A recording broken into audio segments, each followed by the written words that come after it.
अस्सलाम वालेकुम व्यूअर्स, की हाल चाल है? ठीक ठाक हो, खुश हो दोस्तों? डुमगन काफ़ी दिनों तो बाद तो इत्थे एक छोटी जगह तो आप ट्रैक्टर की टेस्टिंग कर रहे हैं जी। तो ट्रैक्टर की तब्दीली की है। तब्दीली यह की भी आप जोड़े ना उन्होंने ट्रैक्टर में लिया के वेट लाए ने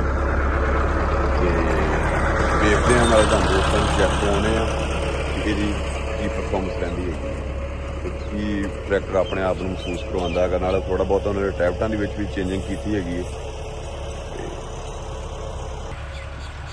लो भी दोस्तों, यह ट्रैक्टर चल रहा है जी अपना। बाकी जोड़े लोग व्लॉग वेखते हैं उन्होंने तो आइडिया रहिंदा इन्हां चीज़ों का।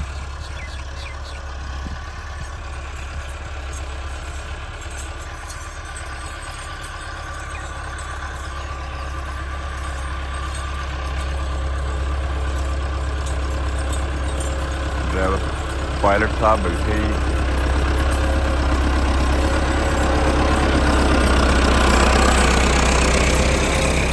देख रहे जो नहीं वेट आप लैके नवे लाए ने जी आप। बाकी मिलत वाले तो जोड़े कहते हैं भी अस तुम जी शक नाल दिने असी वो भी नालों ला लैनी हैगी। ये आप खुद अरेंज किए ने तो तकरीबन इन्हें वेटा का वजन जोड़ा है ना वो 60-60 किलो है जी। तो मेरे ज़हन के मुताबिक तो इत्थे जिहड़ा ना लाण का मकसद इन्होंने एक ट्रैक्टर की खूबसूरती वेखो कैसी है ना। ठीक हो गया। दूसरे नंबर के उत्ते जिहड़ा ना ट्रैक्टर इहदे नाल एवरेज जिहड़ी वो अच्छी देगा। उसकी अच्छी देने की रीज़न ये है कि भी जिहड़ा ट्रैक्टर वो स्लिप छड़ जाता है। थोड़ी जगह पई सी सुबह का टाइम है, चलो नाले ट्रायल ला लेने चैक ट्रैक्टर की चैकिंग हो जाएगी। ये ट्रैक्टर के टैबट जोड़े किए ना आप ये वेखो मशीन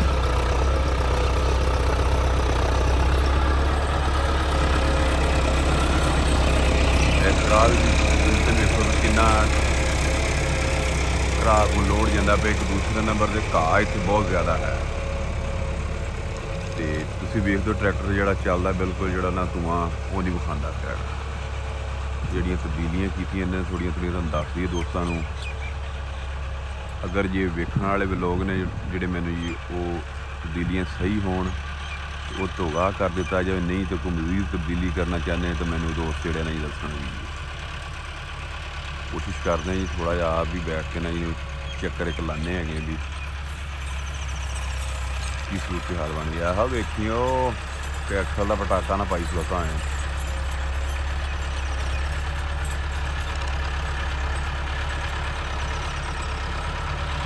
एक चक्कर जरा ना दोस्तों आप ला के चैक करवाने तो मैं आके दसा कि किन्ने RPM के उत्ते मैं चलाया तो लोड लैंदा या नहीं।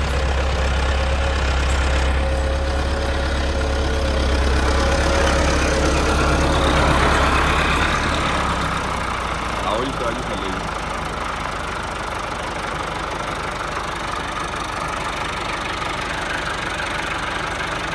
उनका माशाल्लाह करवाना परवाह नहीं कर रहे दाखते रहेगा।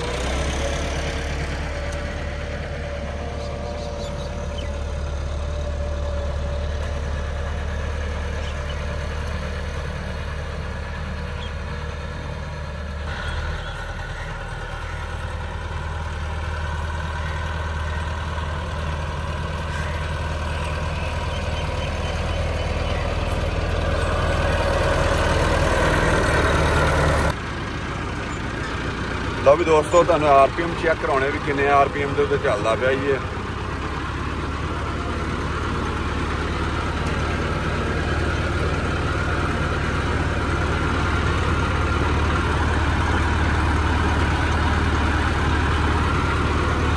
नाले ट्रैक्टर का तुसीं साउंड चैक करो।